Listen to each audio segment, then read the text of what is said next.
If Andor Episode 9, titled Nobody's Listening, showed us anything, it was just how cold and calculating the Empire was. Sure, they aren't at the point of blowing up entire planets yet, but they aren't far off, literally torturing someone with the screams of dying children. This episode contains some of the best character work to date. On top of the obviously phenomenal Diego Luna, Andy Serkis and Denise Goh really stole the show this week. Things only seem to be picking up as next week we head into the final 3 episodes of Season 1.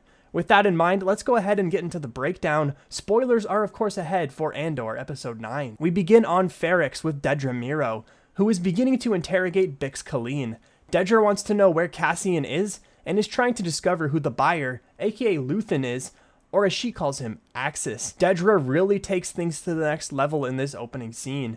Just this week at the Luca Comics and Games Convention event, her actress, Denise Goh, told us that although we had been rooting for her at the ISB up to this point, that is gonna change. And we really saw that this week. The Empire is a fascist regime, and it reaches much further down than your Palpatines, Vaders, and Tarkins. They are cold-blooded, brutal people who crave power. She's treating this interrogation as just another day at the office. As we saw last week, she already tortured Pac and got plenty of information out of him on Bix. Dedra knows that she met Luthen 6 times, and has been using a secret radio to contact him in order to sell stolen Imperial technology. The coldest line in Andor Episode 9 has gotta be when Dedra looks Bix dead in the eye and says the worst thing you can do right now is bore me. She wants to know first the last time that she spoke with Cassian. Bix basically says, no matter what I say, you're not gonna believe it anyways. She then hands things over to Dr. Gorst to use some more aggressive tactics. I was honestly half expecting to see the interrogation droid used on Princess Leia in A New Hope, or even the table Han Solo was subjected to in The Empire Strikes Back. But this torture would not be the physical kind. Over on Narkina 5, Cassian and his table continue to churn out these parts that we theorized in our Episode 8 breakdown to be for the first Death Star. Ironic, considering it's the planet Killer, which eventually claims Cassian and Mulchi's lives. Their table is up in this twisted little game of winner gets food, loser gets fried. However, Olaf is showing his age and the fact that he's probably overworked. There's a few times throughout the episode where he seems to be in pain or needs to be shuffled around the table. Olaf actually only has 41 shifts left on his sentence. This of course all culminates at the end of the episode, but we'll get there. We head back to Bix and Dr. Gorst. Bix has been tied to a chair, and he puts a space headset on her. This is a torture device which plays the sounds of dying children. The recordings were from a conquered race who were against the idea of an Imperial refueling center being built on their moon. Now this is actually inspired somewhat by reality. The CIA would actually torture prisoners by repeatedly playing the same songs over and over again. Not anywhere near as bad as Screaming Children, don't get me wrong, but still kind of interesting. Nonetheless, it doesn't take long for Bix to start screaming as the door slams, eerily similar to Leia on the Death Star. Back at the factory, Cassian says he's taking his run and heads to a bathroom. There he punches a panel in the wall and it opens up to reveal some piping. He pulls out a makeshift tool and starts to saw at one of the pipes. I'm not sure what this will accomplish. Maybe it has something to do with the elevator or electrified floors. He has to scramble to put it back as the announcer says a new man is being brought down. Cassian chats with another prisoner we're meeting for the first time. I don't believe he was named. The two are observing the guard bringing the new prisoner down. He isn't wearing the insulated boots, and they think they could jump him and stop the lift halfway. Bix looks to be in a pretty messed up state. Dedra again asks when the last time she spoke to Cassian was.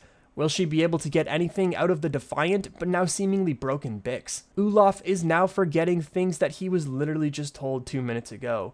Things are not looking good for him. Dedra tells another officer to keep Bix there alive. The officer asks about Pac, specifically if he can hang him outside, as a statement to the locals.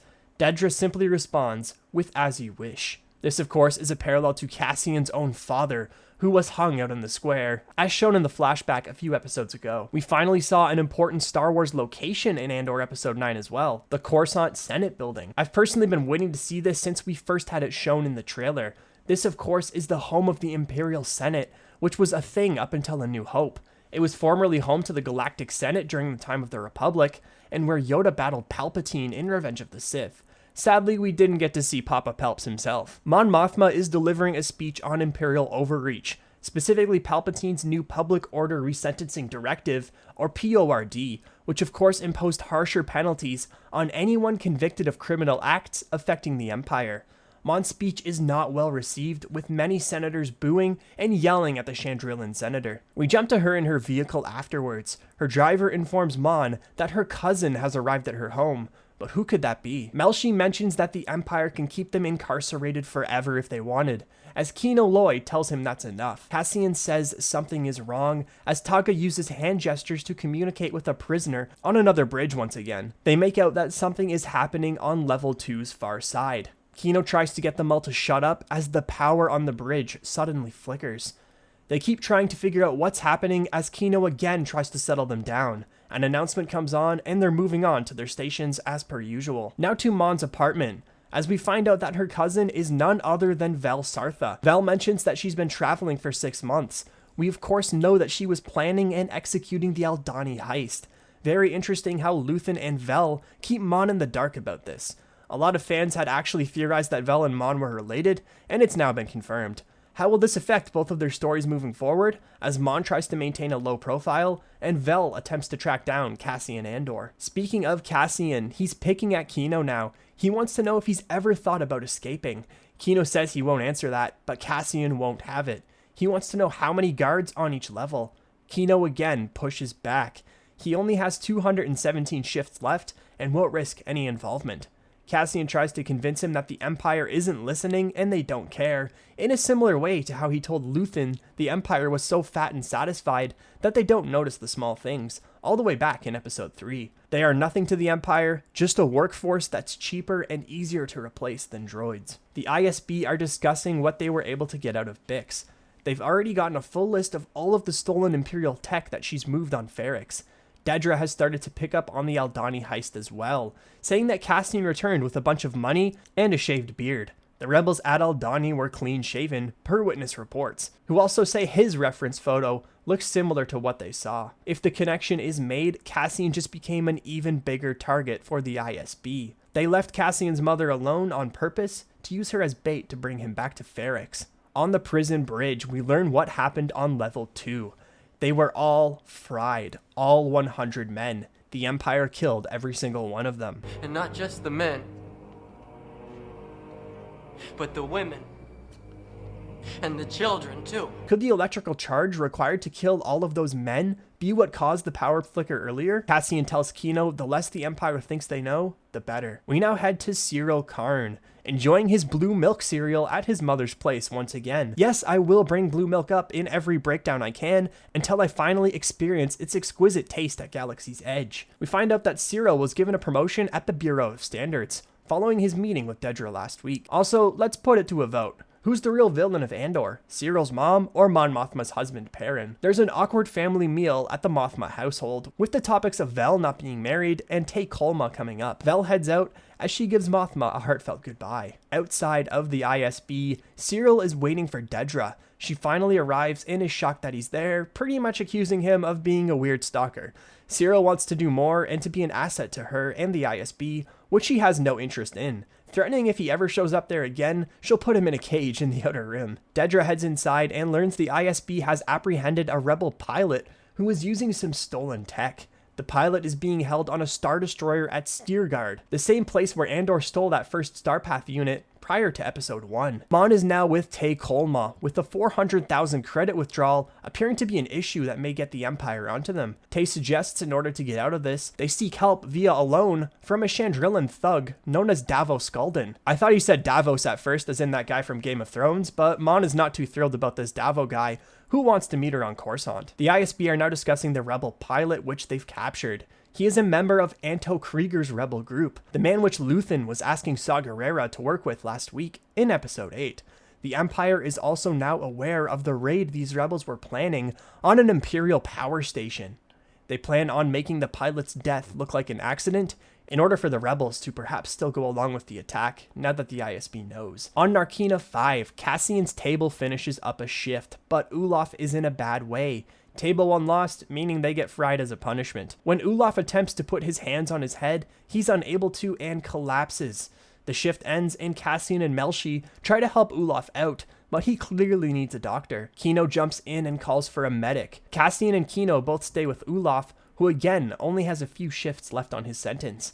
The medic arrives, wearing a different hospital teal-colored prison jumpsuit. He begins to tend to Olaf. Kino just wants the medic to give him something that'll get him through the next few days. That's when we learn that Olaf has suffered a massive stroke. The medic can't help him and prepares a dosage to essentially euthanize Olaf. The medic even calls him lucky to pass peacefully, telling Kino and Cassian in a week they'll be begging for what he's getting. Olaf is given the shot and dies. Kino wants to know what happened on level 2. The medic says the prison made a mistake. A man who was released on 4 showed up on 2 the next day. Word got out and they killed everyone. From this, Cassian and Kino put together that their sentences are bullshit and the numbers don't matter whatsoever. They aren't getting out of there ever. The Empire will keep them for as long as they want, likely to complete a very important Project Stardust. In my favorite episode ending scene so far, Cassian again asks Kino how many guards are on each level. This time, Kino doesn't brush it off and responds with never more than 12. No more, no less. Andor Episode 9 was nothing short of phenomenal, but what did you think of it? Much like the Aldani heist just a few episodes ago, this arc has done an incredible job of building towards the prison break we'll surely see next week, before we head into episodes 11 and 12 in presumably a 2-episode arc that will close out the first season. But how do you think Andor and the others will pull off the escape? Your theories for episode 10 down below. While you're there, make sure to give this video a thumbs up and click subscribe, we'd really appreciate it. Until next time, Red Squadron, thanks for watching, and may the Force be with you. Red 5 standing by.